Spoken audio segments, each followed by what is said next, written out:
16 gates. Okay, so 16 gates of the human body. So when you go through from the outside to the inside of each arm, left side forward and then right side forward, and the same through the legs as well. Left side forward, right side forward, outside, inside. So you've got, that way you've got 16 gates of the human body, 8 in the upper body and 8 in the lower body. Okay, now we go on to the karate okais, but the karate okais are the same, whether you do kung fu, whether you do tai chi, the same techniques appear again and again through all the different arts. Why? Because they're the receiving movement. Okay, if you remember, I was the first person here to translate okay as to invite in or to receiving rather than block. It's a long story, but I'm not going to tell that now. But okay is to invite in, and that's why we've got this idea of the soft front. Okay, so the blocks, and I'll use the karate terminology because I know a lot of my viewers are from karate. You've got up, outer to inner, inner to outer, and down. They're your 4 basic okays. Excellent coming from the wedge point, so none of this bringing the arm across the body or out here somewhere or whatever, but go from the wedge point and you meet the opponent either by taking them in or inner to outer or up or down. I use the principle of the wedge and the ball. As I said earlier, when you meet the opponent's arm, you can wedge straight through and strike them so that there's no block. You just literally divert their arm with your arm that's going through to strike, or you turn it into a ball. And the okays turn it into a ball.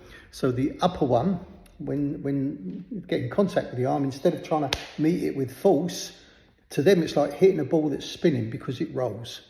And the same from outside to inside, you're rolling it round. Inside to outside, you're rolling it round. And get them, but you're rolling it downwards. Okay, so you meet the opponent's force and you've got the choice. You can take them up, down, inner to outer, outer to inner, to break their balance, to break their structure.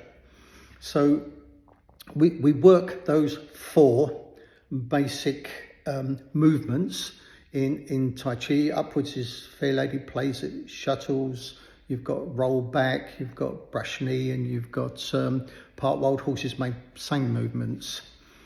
So we practice those with an open hand, because a lot of people that say do karate never do enough open hand stuff, and it's almost like they go from closed fist and it's like, whoa, I've got fingers and it's just, I can chop, So actually being able to use the rotation and turning of the fingers and the hand and so on, is quite a skill. So we do it open hand, but when we practice, take the open-handed techniques, we put them into the pushing hands. So you've probably seen videos of me pushing hands using those 4 basic movements. Lovely pushing hands drill and working on the wedge and the ball. We do them closed fist. When we do them closed fist, we're striking the points. And most people know they're striking the points on the arm, behind the ear and the neck. So they can be used as receiving movements, but they can also be used as striking movements and also passing from one hand to the other to pass through the gates, which is why I mentioned gates at the start. And then you've got, this is where we start to learn stance work as well. So learning how to make good stances is a real skill in itself. So we work on the forward stances, the backward stances, turning. So all those are practiced as basics. And we also do the front snap kick, and we do the round kick. We do the side stamping down kick and the stamping down back kick as well.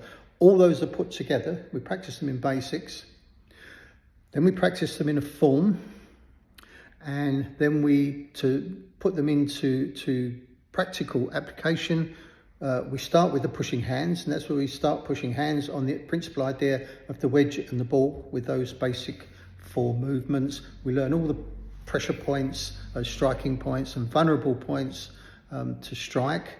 We learn the stance work and how to manipulate the opponent's legs with treading down, stamping, and turning, trapping, tripping, sweeping, and so on as well. They're all put into the form, and then we put them into pairs work. But also when we put them into the pairs work for the legs, we also learn, one person is doing the block, if you like, or the interception with the leg on either the inside gate or the outside gate on a curve. And as they break the opponent's balance and they put their foot down, they'll either stamp down on the inside or the outside of the leg. The person who's having their leg stamped on is learning how to receive that, how to go down and then to either spin around or roll out of the technique. So if they are out in the street, when they go down to the floor, they can get away from the person that's put them down to the floor rather than just get stuck and get a kicking. So 16 gates.